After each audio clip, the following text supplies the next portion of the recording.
Hello friends, मैं अभी मौर्य आप लोगों का एक बार पुनः स्वागत करता हूं अपने इस YouTube फैमिली में। आज की क्लास में हम जो अध्ययन करने वाले हैं वो अध्ययन करेंगे उसी इंडियन पॉलिटी की ही। ठीक है, तो इससे पहले की जो भी सारी क्लासें हो चुकी हैं इस इंडियन पॉलिटी की श्रृंखला से रिलेटेड, उनमें से कुछ वीडियोस का लिंक आपको नीचे डिस्क्रिप्शन में मिल जाएगा। आप सहजता पूर्वक वहां से जाकर के पहले उन सारी क्लासों को देख लीजिएगा एंड तत्पश्चात आकर के इस क्लास में विजिट कीजिएगा। ठीक है, तो इसके अंतर्गत जो भी हम अध्ययन कर रहे थे वो हम अध्ययन कर रहे थे मौलिक अधिकारों की। ठीक है, यानी जो भी हमारे फंडामेंटल राइट्स हमारे कॉन्स्टिट्यूशन के माध्यम से इंडिया के हर एक सिटीजन को प्राप्त करवाया गया है, उन्हीं सारे प्रावधानों का बाकायदा हम लोग अध्ययन कर रहे हैं। ठीक है, तो आई होप यार क्लास आपको पसंद आ रही होगी। क्लास अगर पसंद आती है तो लाइक करना बनता है बॉस। ठीक है, बाकी आज जो हम बात करेंगे वो उसी मौलिक अधिकार के अंतर्गत जो भी हमारे कुछ प्रावधान या कुछ अनुच्छेद हमारे रह जाते हैं उन्हीं का अध्ययन आज हम इस क्लास में करेंगे। फिलहाल में इसकी एक क्लास हम और अटेंड करेंगे, इसके पश्चात हम इस चैप्टर को समाप्त करेंगे। बाकी आज जो हम अध्ययन करने वाले हैं वो अध्ययन करेंगे उसी मौलिक अधिकार में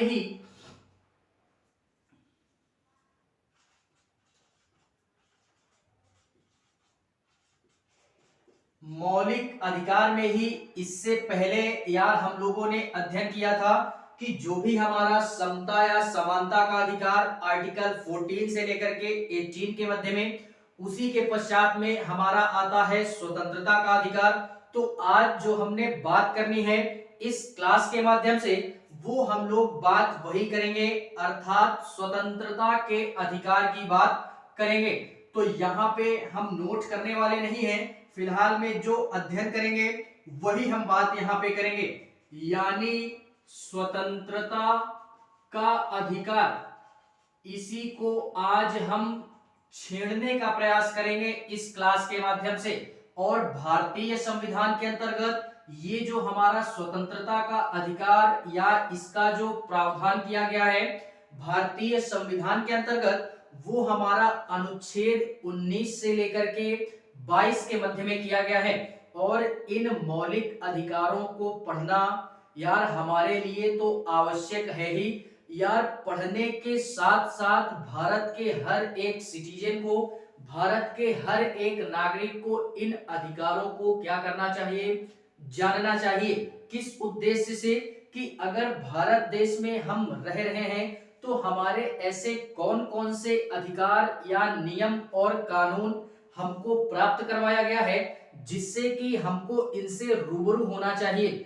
यदि हमको ये अधिकार पता हो जाते हैं या इन अधिकारों से अगर हम रूबरू हो जाते हैं तो भारत का कोई भी ऐसा हमारा मतलब कोई भी ऐसी परिस्थिति नहीं होगी जिससे हम उस परिस्थिति को झेल ना सकें प्रशासनिक रूप से, क्योंकि हमको भारत का संविधान भली भांति परिपक्व है और भली भांति हम भारत के संविधान से क्या हैं, रूबरू हैं। इस कारणवश अगर हमको भारत का संविधान पता है तो किसी भी प्रकार की दयनीय हमारी प्रशासनिक परिस्थिति होगी उससे हम उबर सकते हैं स्वयं अपने माध्यम से। ठीक है, तो इस उद्देश्य से भी मेरी क्लास को अटेंड कीजिएगा। और वैसे भी यार अगर बोरिंग महसूस हो तो मेरी क्लास अटेंड मत कीजिएगा। अध्ययन करने के उद्देश्य से अगर इस क्लास में विजिट किया गया है तो केवल और केवल अध्ययन ही होना चाहिए। ठीक है, बाकी क्लास का भरपूर आनंद लीजिए और इन मौलिक अधिकारों का भी भरपूर आनंद लीजिए कि ऐसे कौन कौन से अधिकार हैं हमारे जिनको हमने पढ़ना भी है और हमको जानना भी है। तो उसी में हम लोगों ने समता का अधिकार कवर किया एंड इसी के पश्चात में आज जो हम बात करेंगे वो बात करेंगे स्वतंत्रता के अधिकार की। ठीक है, तो क्लास का भरपूर आनंद लीजिएगा, जितना हो सके उतना आनंद लीजिएगा और बने रहिएगा मेरे साथ में। सारी चीजें यहाँ पे हम लोग कवर करेंगे। स्वतंत्रता का अधिकार ये हमारा कहाँ पे दिया गया है संविधान में, तो ये दिया गया है अनुच्छेद 19 से लेकर के 22 के मध्य में। ये हमारा मौलिक अधिकार की श्रेणी में रखा गया है। ठीक है, और ये स्वतंत्रता का अधिकार हमारा बेहद और बेहद महत्वपूर्ण अधिकार हो जाता है। किस संदर्भ में? भारत के हर एक नागरिक के संदर्भ में। ठीक है, इसी के अंतर्गत हमको जो अध्ययन करना है, सर्वप्रथम हम लोग ये बात करते हैं इस स्वतंत्रता के अधिकार में कि ये स्वतंत्रता का अधिकार होता क्या है। तो इससे हम भली भांति परिपक्व हो चुके होंगे, जो कि हमारा ये टॉपिक देख करके ही हम समझ पा रहे होंगे कि स्वतंत्रता से तात्पर्य क्या है। हमारा भारत का हर एक व्यक्ति स्वतंत्र है। किससे स्वतंत्र है? जो कि यहाँ पे नियम और कानून अभी हम पढ़ने वाले हैं। इन नियम और कानूनों के माध्यम से या इन्हीं नियम और कानूनों के जरिए भारत का हर एक नागरिक क्या है? स्वतंत्र है। किसी भी प्रकार का उसके ऊपर कोई जोर जबरदस्ती, कोई दबाव नहीं होगा। किसका नहीं होगा? किसी भी प्रकार की प्रशासनिक स्थिति का या प्रशासनिक व्यवस्था का, किसी भी प्रकार का, ना ही कोर्ट का ना ही सरकार का, किसी भी प्रकार का कोई दबाव नहीं होगा। देखते हैं ऐसे कौन कौन से प्रावधान है हमारे इसके अंतर्गत जिससे हमको रूबरू होना है। तो सबसे पहले इसी में बात करते हैं अनुच्छेद 19 की। ठीक है, अनुच्छेद 19 की बात करते हैं। इसमें क्या बोला गया? इसमें बोला गया है मेरे शेर, अगर मैं बोलूं अभिव्यक्ति की स्वतंत्रता, अभिव्यक्ति की स्वतंत्रता, इससे क्या तात्पर्य है? अभिव्यक्ति की स्वतंत्रता से तात्पर्य यह है कि जो भी हम लोग बोलना चाह रहे हैं या जो भी सारी चीजें हम किसी दूसरे को बताना चाह रहे हैं, उसको हम किस प्रकार से एक्सप्रेस करते हैं, किस प्रकार से हम उसको दूसरों तक पहुंचा पाते हैं, या हम किस प्रकार से उसकी अभिव्यक्ति करते हैं, इसी की भरपूर स्वतंत्रता हमको क्या की गई है? दी गई है। फॉर एग्जाम्पल, इसके अंतर्गत जैसे हमको बोलने की स्वतंत्रता है, ये हमको किसी भी प्रकार का कोई व्यक्ति दबाव नहीं डाल सकता कि हम बोल नहीं सकते हैं, तो हमको भरपूर बोलने की स्वतंत्रता है। बोलने के पश्चात में इसी के अंतर्गत इसी अभिव्यक्ति की स्वतंत्रता में यार पहली ये पॉइंट वाइज लिखा गया है, यानी ए बी करके लिखा गया है। ठीक है, लेकिन इसी अभिव्यक्ति में हम एक प्रकार से बोले तो एक्सप्रेस कैसे कर सकते हैं उसको पहले देखते हैं, उसके बाद इसको देखते हैं। एक्सप्रेस कर सकते हैं जैसे कि झंडा लहराना हो गया, एग्जाम्पल के तौर पे झंडा लहराना। इससे क्या तात्पर्य हुआ कि जैसे ही हम लोग देखते हैं इंडिया और अन्य किसी भी देश का हमारा मैच वगैरह होता है या क्रिकेट वगैरह होता है, तो हम लोग ये देखते हैं कि अगर इंडिया वाले जीतते हैं तो झंडा लहरा करके हम अपनी अभिव्यक्ति को दूसरों के सामने प्रकट करते हैं। तो वो जो झंडा लहराया जा रहा है वो हमारी एक प्रकार की अभिव्यक्ति की क्या है? स्वतंत्रता है। यानी हमको झंडा लहराने से किसी भी प्रकार का कोई व्यक्ति नहीं रोक सकता, ना ही सरकार रोक सकती है। ठीक है, इसी के अंतर्गत हम और अगर बात करें तो इसी अभिव्यक्ति में हम मौन, एक प्रकार से अगर मौन की बात करें तो मौन भी हमारा एक प्रकार की अभिव्यक्ति है। जैसे किसी की मृत्यु वगैरह हो जाती है तो हम लोग यार 2 मिनट का मौन धारण करते हैं। तो ये जो मौन की हमारे प्रक्रिया है या ये जो हमारी मौन की अभिव्यक्ति है, ये हमारी अनुच्छेद 19 को प्रदर्शित करता है कि 19 के तहत हमको अभिव्यक्ति करने की क्या है? स्वतंत्रता दी गई है। इसी कारणवश हम मौन धारण करते हैं। ठीक है, इसी में अगर और एग्जांपल लेना चाहें तो इसी के अंतर्गत हमारे मीडिया की भी स्वतंत्रता है। हम लोग जैसे देखते होंगे कि मीडिया वाले अपने मन मुताबिक या अपने मन मर्जी बहुत सारी चीजें बोलते हैं, ठीक है, यानी कुछ भी बोलते रहते हैं। तो मीडिया को भी एक प्रकार से स्वतंत्रता दी गई है इस अनुच्छेद 19 के तहत कि वो कुछ भी बोल सकता है, लेकिन अपने दायरे में रह के बोल सकता है। संविधान में यह भी बोला गया कि मीडिया को भले ही स्वतंत्रता प्रदान की गई है संविधान के अंतर्गत, लेकिन वो अपने सीमित दायरे में रह करके किसी भी व्यक्ति से सवाल जवाब कर सकती है और उसको ये अधिकार नहीं प्राप्त है कि वो किसी भी व्यक्ति को अपने माध्यम से ठेस पहुंचा सके, ठीक है। तो मीडिया को भी स्वतंत्रता है, लेकिन सीमित दायरों के साथ में। अगर और बात करूं इसी में अभिव्यक्ति में, और कैसे हम अभिव्यक्ति मतलब प्रदान कर सकते हैं, किसी दूसरे के सामने एक्सप्रेस कर सकते हैं।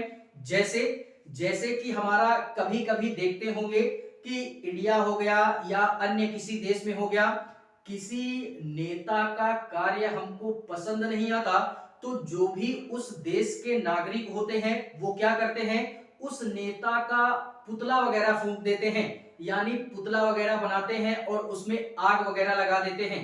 तो ये जो पुतला फूंकने की अभिव्यक्ति है, ये भी हमारे अनुच्छेद 19 के अंतर्गत ही दी गई है। यानी इस प्रकार के जो भी सारे कार्य हम कर सकें जिससे हमारी अभिव्यक्ति दूसरों को दिखती है, वो सारे के सारे हमारे प्रावधान अनुच्छेद 19 के अंतर्गत आते हैं, ठीक है। तो अभिव्यक्ति किस प्रकार की होगी हमको ये अंदाजा लग गया होगा, ठीक है। तो ये अभिव्यक्ति की स्वतंत्रता हुई। इसमें हमारे मुख्य रूप से 7 बातों का ध्यान रखना है, 6 से 7 पॉइंट याद रखने हैं। कौन कौन सा? पहला ए नंबर, बोलने की स्वतंत्रता, ठीक है। एंड इसी में बी में हम लोग याद रखेंगे, बी में क्या याद रखेंगे, बोलने की स्वतंत्रता के बाद में सभा बनाने की स्वतंत्रता, सभा बनाने की स्वतंत्रता। एंड इसी में सी में बात करें, संगठन करने की स्वतंत्रता, संगठन करने की स्वतंत्रता। एंड इसी में डी की बात करें, संचरण करने की स्वतंत्रता, संचरण करने की स्वतंत्रता। एंड इसी में अगर ई बात करें, संचरण के पश्चात में निवास करने की स्वतंत्रता, निवास करने की स्वतंत्रता।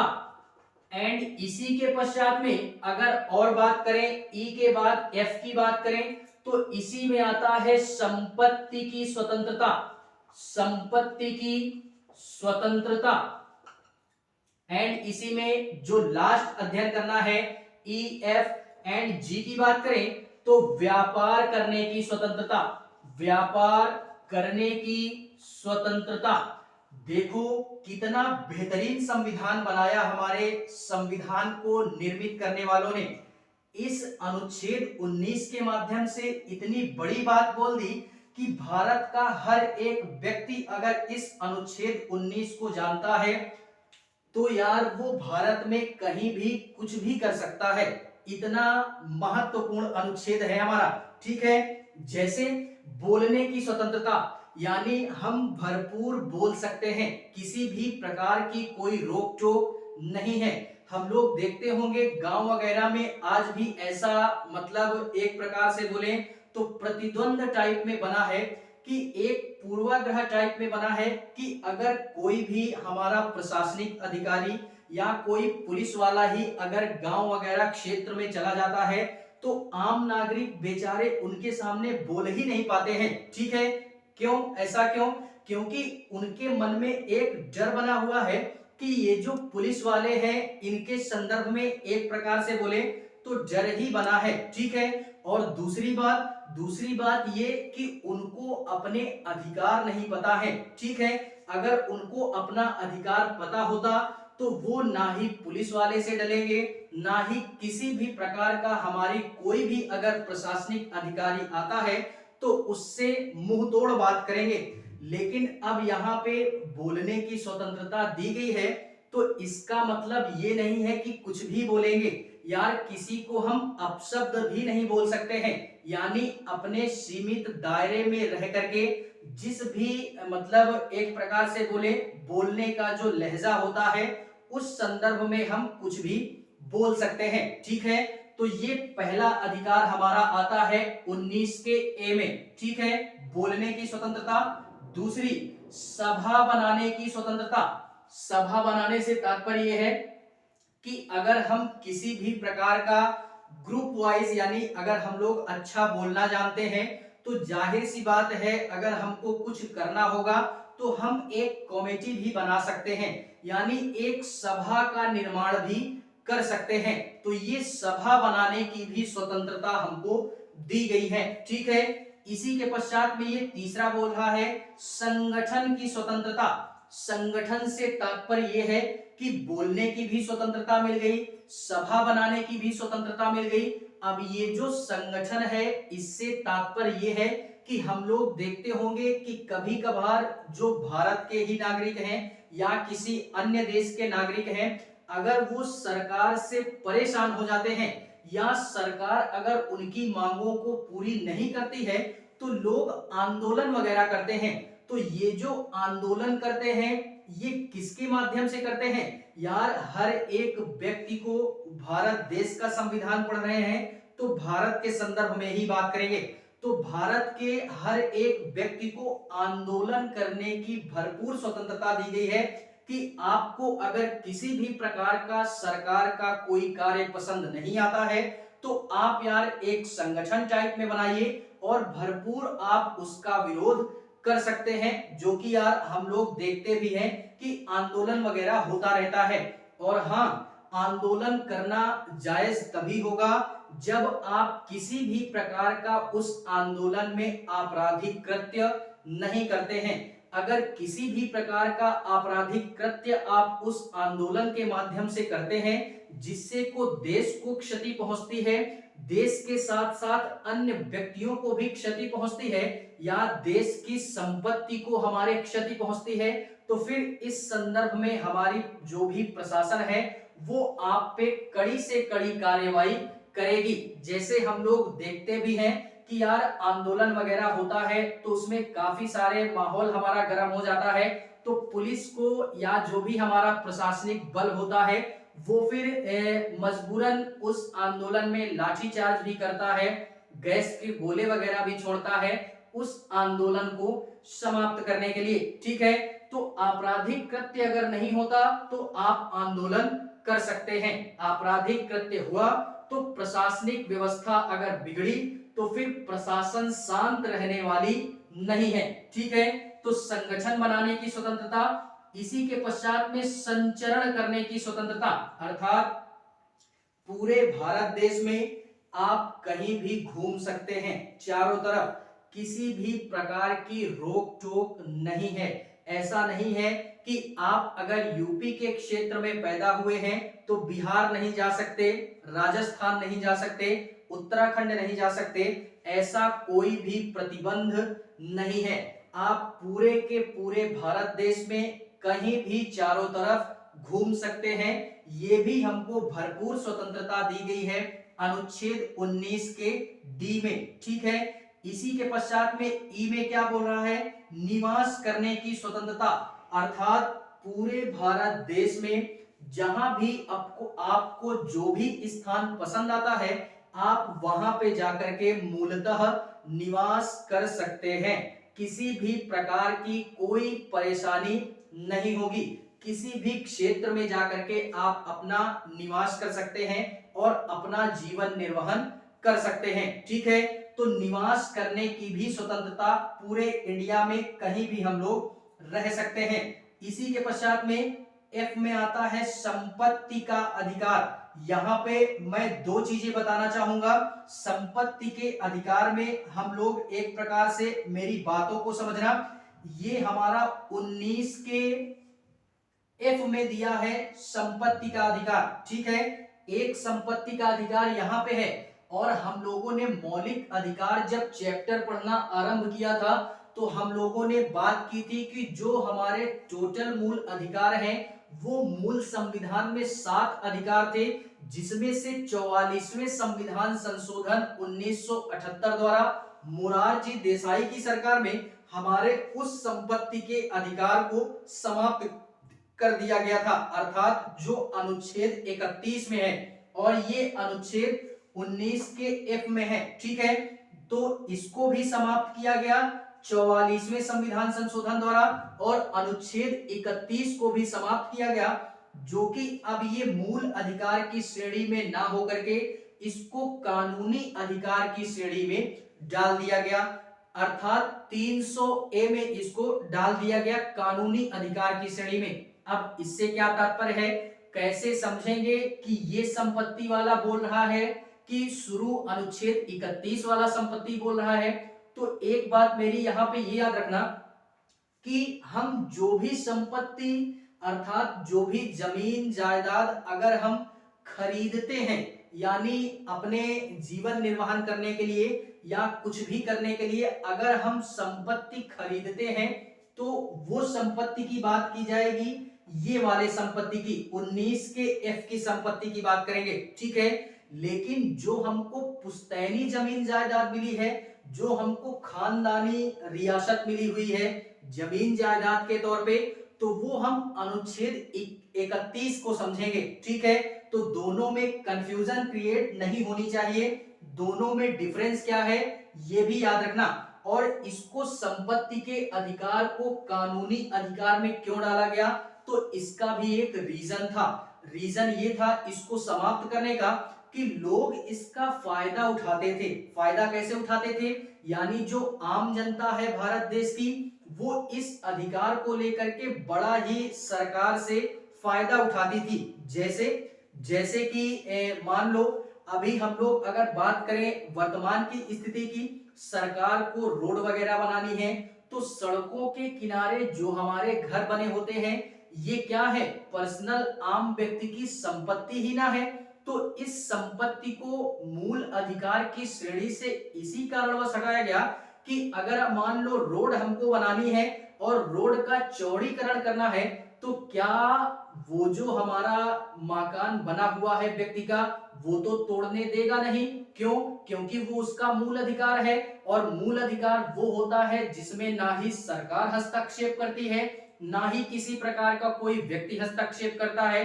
तो इस प्रकार से देश का विकास तो होगा नहीं, देश का विकास नहीं होगा तो सड़कें चौड़ी होंगी नहीं। ठीक है, तो सरकार ने इस पर बहुत ही विचार विमर्श किया और इसको 44वें संविधान संशोधन द्वारा इस कानून को मूल अधिकार से समाप्त करके इसको कानूनी अधिकार की श्रेणी में डाल दिया गया। कानूनी अधिकार वो अधिकार होते हैं जिसको सरकार बड़े ही बेहतरीन तरीके से आम नागरिक से छीन सकती है। अब जब ये संपत्ति का अधिकार कानूनी अधिकार की श्रेणी में आ गया, तो अब जो सड़कों के किनारे हमारे घर बने हुए हैं उनको तोड़ दिया जाएगा। क्यों, क्योंकि अब तो वो कानूनी अधिकार की श्रेणी में आ गया। अब कानूनी अधिकार वही अधिकार होते हैं जिनको सरकार छीन सकती है। तो क्या हुआ कि अब वो मूल अधिकार नहीं रह गया। इसी कारणवश क्या हुआ कि ये जो घर वगैरह टूटते हैं सड़कों के किनारे, ये इसी कारणवश टूटते हैं कि सरकार आपके ये जो कानून है इसको सरकार छीन सकती है। तो सरकार का जब भी मन होगा, जहां भी मन होगा, पूरे इंडिया के अंतर्गत सरकार जो भी चाहेगी वो कर सकती है, भले ही वो आपकी पर्सनल संपत्ति क्यों ना हो। ठीक है, तो इसमें आप स्वयं हस्तक्षेप नहीं कर सकते हैं क्योंकि वो सरकारी यानी कानूनी अधिकार की श्रेणी में आ गया है। और इसके माध्यम से सरकार आपको एक मुआवजा दे देगी, आप कोर्ट के माध्यम से उस मुआवजे को प्राप्त कर सकते हैं। ठीक है, तो आज वर्तमान की स्थिति में हम लोग देखते भी हैं यार कि जो भी हमारे घर वगैरह टूटते हैं सड़कों के किनारे, उनको बाकायदा मुआवजा दे दिया जाता है और सड़कों को चौड़ी कर दिया जाता है। ठीक है, तो इस एग्जाम्पल को भी आप लोग याद रखेंगे। ठीक है, तो ये संपत्ति का अधिकार समाप्त कर दिया गया। तो जिस कारणवश इसमें भी हमारे 6 ही कैटेगरी बचती है। और लास्ट जो हम इसमें पढ़ेंगे, व्यापार करने का अधिकार, अर्थात पूरे इंडिया के अंतर्गत हम कहीं भी जाकर के अपना व्यापार कर सकते हैं। वो व्यापार किसी भी प्रकार का हमारे हो सकता है, जैसे आप मेरी तरह पढ़ा भी सकते हैं, ये भी एक प्रकार का व्यापार ही है। आप कहीं भी जाकर के कोई शॉप खोल सकते हैं, कोई फैक्ट्री लगा सकते हैं, कोई इंडस्ट्री डाल सकते हैं। इस प्रकार से आप किसी भी प्रकार का कोई भी कार्य आप पूरे भारत देश के अंतर्गत कर सकते हैं। ये हमारा भारतीय संविधान के अंतर्गत बड़े ही बेहतरीन तरीके से ये अधिकार हमको प्राप्त करवाया गया है। हमको क्या, भारत देश के हर एक व्यक्ति को ये सारे अधिकार प्राप्त हैं। ठीक है, तो ये हुआ हमारा अनुच्छेद 19, जो कि हमारा बात करता है अनुच्छेद 19 क्या क्या दिया गया है, आप लोग इसको देख सकते हैं। इसी के पश्चात में बात करते हैं अनुच्छेद 20 की, कि अनुच्छेद 20 हमारा क्या प्रावधान करता है भारतीय संविधान के अंतर्गत। इसमें हम लोग बात करेंगे अनुच्छेद 20 की। अगर मैं बात करूं तो इसमें बात करता है दोष सिद्ध का संरक्षण, यानी दोष सिद्ध का संरक्षण, सिद्ध का संरक्षण। इससे क्या तात्पर्य है, दोष सिद्ध से संरक्षण, इससे क्या तात्पर्य है, इससे तात्पर्य यह है कि अगर कोई भी व्यक्ति, इस अधिकार को भी हमको जानना चाहिए। मैं पहले यही बोल चुका हूं कि ये जो हमारा स्वतंत्रता का अधिकार है, ये बेहद और बेहद महत्वपूर्ण अधिकार है। सारे अधिकारों में एक एक बातों को मेरी सुनते चलना, ठीक है। अनुच्छेद 20 दोष सिद्ध का संरक्षण, इससे क्या तात्पर्य है कि मान लो फॉर एग्जाम्पल किसी भी व्यक्ति के ऊपर कोई भी व्यक्ति हमारा FIR वगैरह कर देता है, या उस पे हमारा मुकदमा वगैरह चलता है, तो क्या हम उसको दोषी मानेंगे? ऐसा बिल्कुल नहीं है। अगर मान लो कि मेरे ऊपर FIR चल रहा है, या किसी भी व्यक्ति ने मेरे ऊपर क्या कर दिया, केस कर दिया और मुकदमा चल रहा है, तो क्या मैं दोषी हो गया, क्या मैं अपराधी हो गया? तो ऐसा बिल्कुल नहीं है। वो व्यक्ति अपराधी तब कहलाएगा जब तक कि कोर्ट यह सिद्ध ना कर दे, या कोर्ट के द्वारा ये ना बता दिया जाए, ये ना सिद्ध कर दिया जाए कि वो व्यक्ति क्या है, दोषी है। अर्थात कहने से तात्पर्य यही है कि जब तक कोर्ट का आदेश नहीं आ जाता है उस व्यक्ति के संदर्भ में कि वो अपराधी है या नहीं है, तब तक उसके ऊपर चाहे किसी भी प्रकार का कोई मुकदमा चल रहा हो या किसी भी प्रकार का कोई FIR चल रही हो, तब तक हम उसको दोषी या अपराधी नहीं मानेंगे। ठीक है, तो यही बोलता है दोष सिद्ध का संरक्षण। ठीक है, एंड इसी के पश्चात में इसमें भी 2-3 बातों का प्रावधान किया गया है, जैसे अपराध के समय का कानून होना चाहिए, यानी अपराध के समय का कानून, अपराध के समय का कानून होना चाहिए। दूसरा, एक अपराध के लिए एक ही बार सजा दी जानी चाहिए, ये नहीं कि बार बार सजा दे एक ही अपराध के लिए। एंड तीसरा, इसी में जो है वो अपने यानी स्वयं के विरुद्ध गवाही देने के लिए उस व्यक्ति को बाध्य नहीं किया जाना चाहिए। ये 3 बातों का प्रावधान अनुच्छेद 20 के अंतर्गत किया जाता है। मान लो कि आपके ऊपर किसी भी प्रकार का कोई केस या मुकदमा हो जाता है, तो आप उससे कैसे बच सकते हैं, ये हमारी बातें ये बोल रहा है। कैसे बच सकते हैं, जैसे अपराध के समय का कानून होना चाहिए। जैसे कि मान लो मैंने किसी भी व्यक्ति को मार करके उसका हाथ पैर तोड़ दिया, ठीक है, और हाथ पैर कब तोड़ा, 2020 में, और 2020 में हाथ पैर तोड़ने की जो हमारा कानूनी प्रावधान था वो 1 साल की सजा थी, कि अगर किसी भी प्रकार का कोई व्यक्ति दूसरे व्यक्ति का अगर हाथ पैर तोड़ देता है तो उसके लिए उस व्यक्ति को 1 साल की सजा दी जाएगी। ठीक है, लेकिन अब यार मुकदमा वगैरह कोर्ट में चलता है तो 1-2 दिन में मुकदमा हमारा समाप्त होता नहीं है, 4 से 5 साल या इससे भी अधिक का समय लग जाता है कोर्ट कचहरी का चक्कर काटने में। ठीक है, और मान लो हमारा मुकदमा जो आता है ये 2020 वाला, ये कोर्ट में मुकदमा चलता है 2025 में। ठीक है, और हमारी वहां पे पेशी होती है, हमारी पेशी हुई तो वहां पे क्या होता है कि वहां पे जज साहब ने बोला कि हाथ पैर तोड़ने की सजा 2020 में 1 साल थी और हम आपको सजा सुना रहे हैं 2025 में, तो हाथ पैर तोड़ने की सजा अब बढ़ा दी गई है। अब उस हाथ पैर तोड़ने की सजा हमारी 2025 में कितनी हो गई, 2 साल और बढ़ा दी गई, अर्थात 3 साल की हो गई है। तो क्या 2025 में हाथ पैर तोड़ने की सजा 3 साल थी, तो क्या हमको 3 साल की सजा सुनाई जाएगी? बिल्कुल नहीं। क्यों?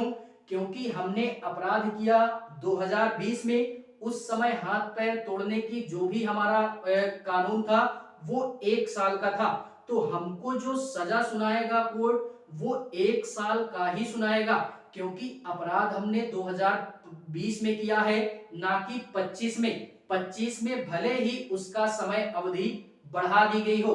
तो पहला प्रावधान यही करता है कि अपराध जिस समय अपराध किया गया उसी समय के कानून में हमको क्या दी जाएगी, सजा दी जाएगी। ठीक है, तो पहला ये याद रखना। एंड दूसरा, एक अपराध के लिए एक ही बार सजा दी जानी चाहिए। इससे क्या तात्पर्य है कि अभी जैसे हम लोगों ने पढ़ा यहाँ पे कि हाथ पैर तोड़ दिया और उसके बाद सजा भी हमको हुई 1 साल की। ठीक है, और हम जेल से बाहर आ गए तो फिर से क्या पुलिस वाले हमको फिर से जाकर के जेल में बंद कर देंगे? क्योंकि उनको पता है कि इसने हाथ पैर तोड़ा व्यक्ति का और जेल भी जा चुका है, तो जब ये जेल से बाहर आ गया तो पुलिस वाले उसको दोबारा उसी सजा के लिए अंदर नहीं कर सकते हैं। यानी हम तो यार उस मतलब उस आपराधिक कृत्य के लिए 1 साल की सजा हम काट करके आ चुके हैं, तो पार्टिकुलर उस आपराधिक कृत्य के लिए अब हमको दोबारा सजा नहीं होगी। तो यही बोल रहा है कि एक अपराध के लिए एक ही बार सजा हो जानी चाहिए, भले ही हम सामने बाद में पुलिस वालों के या किसी भी प्रशासनिक अधिकारी के सामने ही क्यों ना घूम रहे हो। ठीक है, इसी के संदर्भ में तीसरा जो प्रावधान करता है, स्वयं के विरुद्ध गवाही देने के लिए उसको बाध्य नहीं किया जाएगा, अर्थात उसको जबरदस्ती प्रताड़ित नहीं किया जाएगा उस व्यक्ति को कि बोलो आपने ये अपराध किया है। मान लो मैंने कोई भी अपराध किया और मुझे कोर्ट में ले जाकर के पेश किया गया, तो वहां पे मुझसे जबरदस्ती ये नहीं बुलवाया जाएगा कि मैंने ये आपराधिक कृत्य किया है। ठीक है, तो उसको खुद की गवाही देने के लिए भी बाध्य नहीं किया जाएगा। तो अनुच्छेद 20 हमारे इन 3 प्रावधानों को लेकर के भारतीय संविधान के माध्यम से भारत के हर एक नागरिक को गिरफ्तारी के संरक्षण में दोष सिद्ध के संरक्षण के संदर्भ में ये 3 अधिकार उसको क्या है, प्राप्त हैं। ठीक है, तो इन अधिकारों को भी याद रखिएगा, ना कहो कभी कभार आवश्यकता आपको भी पड़ जाए। ठीक है, तो इसको भी याद रखना, अनुच्छेद 20। इसी के पश्चात में बात करते हैं अनुच्छेद 21 की।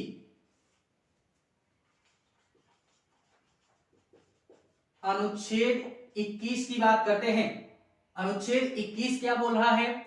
अनुच्छेद 21 बोल रहा है हमारा प्राण एवं दैहिक स्वतंत्रता। क्या बोल रहा है? प्राण एवं दैहिक स्वतंत्रता। इसको भी हमने याद रखना, प्राण एवं दैहिक स्वतंत्रता। इसमें 2 प्रावधान हैं, ये लाइफ का सिस्टम अलग है और ये हमारा दैहिक स्वतंत्रता, एक बार से बोले पर्सनली फ्रीडम, ये अलग है। ठीक है, लाइफ के अंतर्गत हमको 3 चीजों का अध्ययन करना है।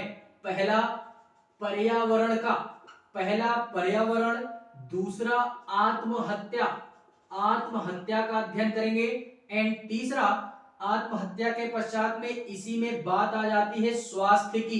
किसकी? स्वास्थ्य की बात आती है। और दैहिक स्वतंत्रता के अंतर्गत भी 2 से 3 बातें पढ़ेंगे।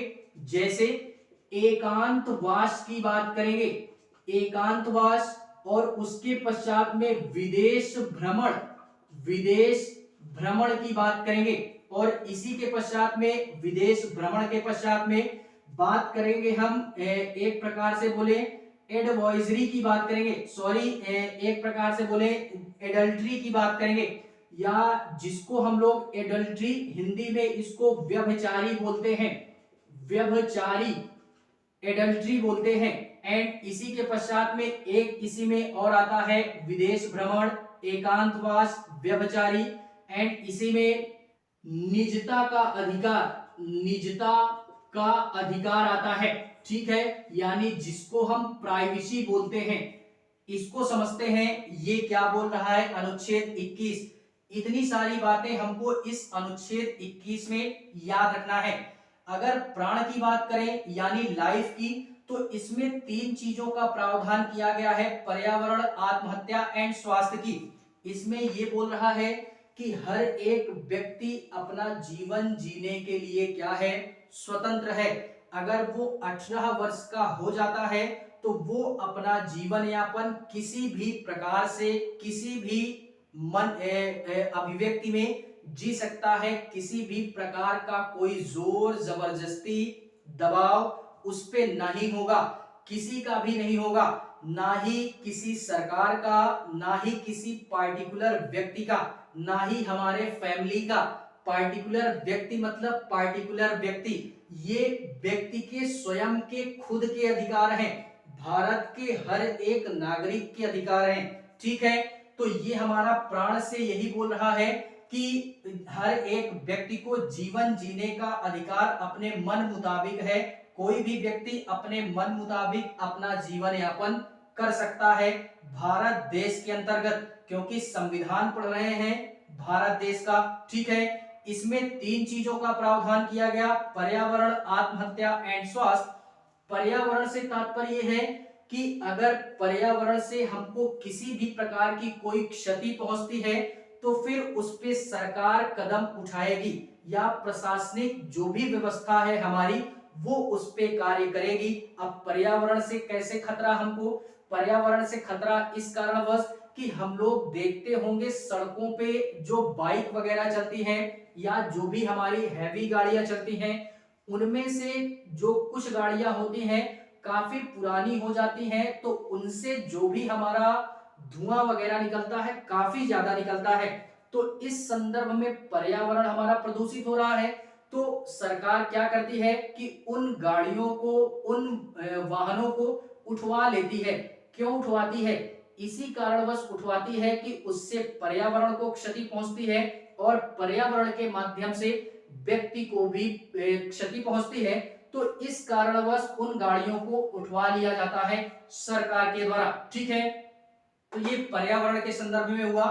आत्महत्या के संदर्भ में, अब यार जब सरकार इतने सारे अधिकार दे रही है तो आप स्वयं में भी आत्महत्या नहीं कर सकते हैं।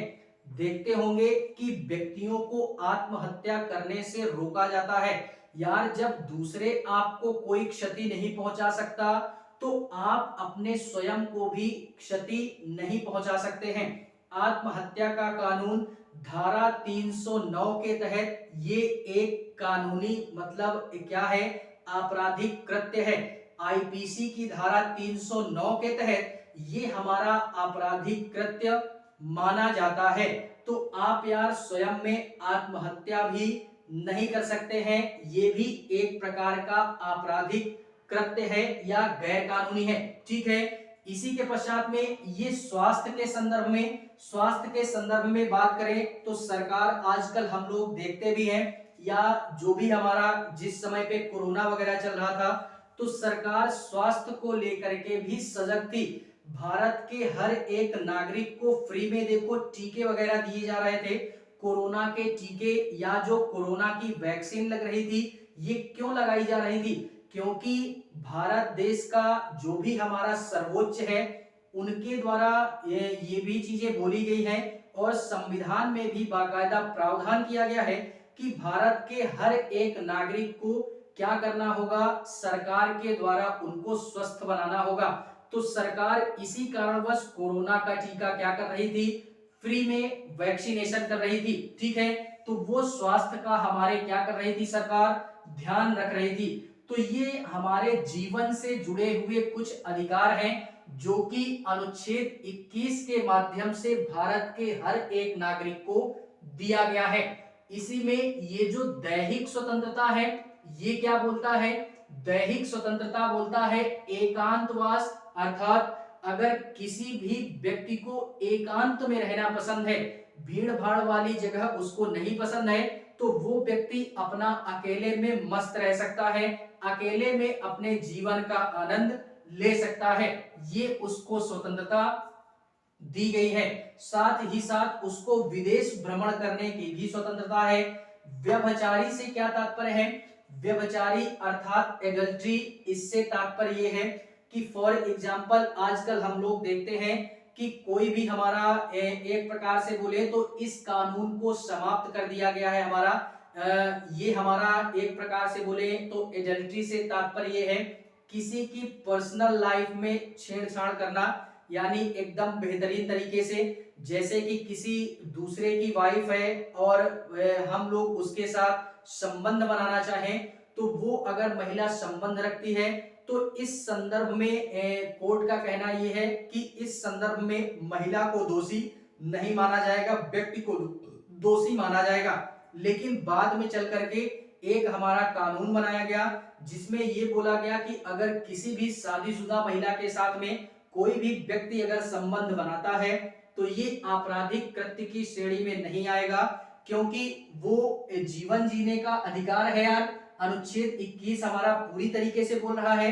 तो इसी के संदर्भ में दोनों में से किसी को भी आपराधिक कृत्य नहीं माना जाएगा।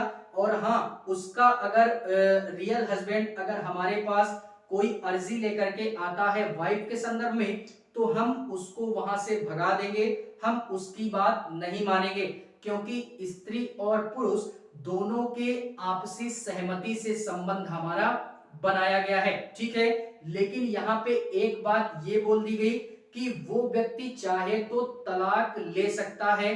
किस आधार पे, इस आधार पे कि उसकी जो वाइफ है उसने अपने जो संबंध बना रखे हैं वो किसी अन्य पुरुष के साथ में बना रखे हैं, तो मैं उससे तलाक चाहता हूं, तो कोर्ट उसको क्या करेगा, तलाक दे देगा। ठीक है, तो इस संदर्भ में भी हमको क्या करना है, याद रखना है।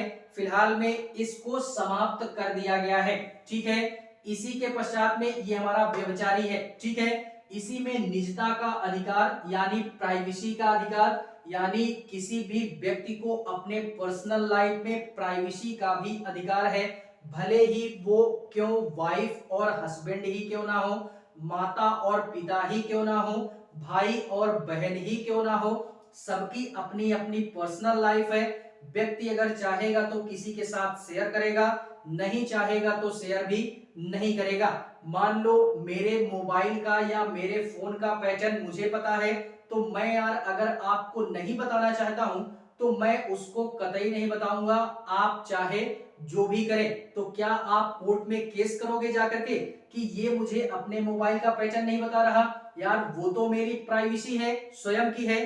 तो हम अपनी प्राइवेसी भी रख सकते हैं अनुच्छेद 21 के तहत, जो कि निजता के अधिकार में इसको शामिल किया गया है। ठीक है, इसी के पश्चात में, इसी में ये हमारे मूल संविधान में नहीं था, इसी में हमारे जोड़ा गया अनुच्छेद 21 का ए, अनुच्छेद 21 का ए जोड़ा गया। कब जोड़ा गया, ये 42वें संविधान संशोधन, संविधान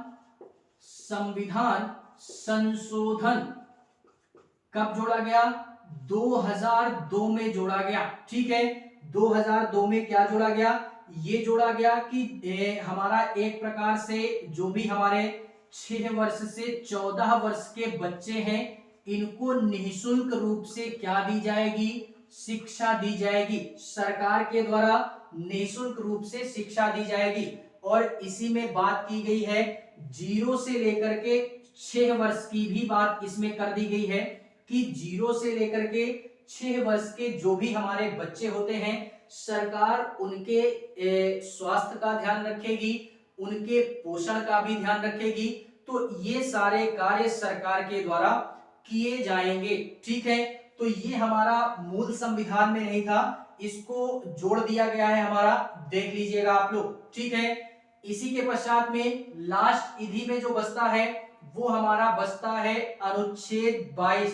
बात करते हैं अनुच्छेद 22 के संदर्भ में कि अनुच्छेद 22 हमारे क्या प्रावधान करता है, जो कि काफी इंपॉर्टेंट है, तो इसको भी हमको याद रखना है।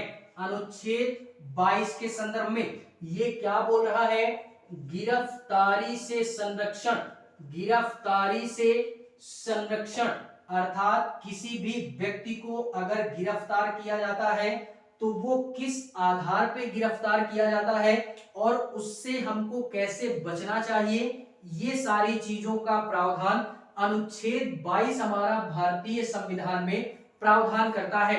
इसमें हम लोग दो चीजों का अध्ययन करेंगे, जैसे एक है हमारा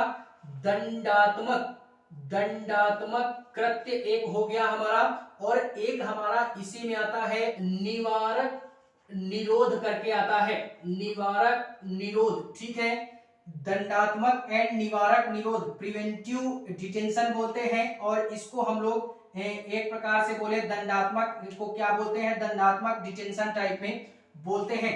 तो दंडात्मक डिटेंशन क्या होता है, ये जो दंडात्मक डिटेंशन होता है ये हमारा किसी भी अपराध करने के बाद में हमको पुलिस गिरफ्तार करेगी। फॉर एग्जाम्पल, मान लो कि मैंने किसी भी प्रकार का आपराधिक कृत्य कर दिया तो उसके पश्चात में पुलिस हमको गिरफ्तार करेगी। ठीक है, और इसमें भी दो प्रकार के दंड आते हैं, एक कॉग्निजेबल और एक नॉन कॉग्निजेबल।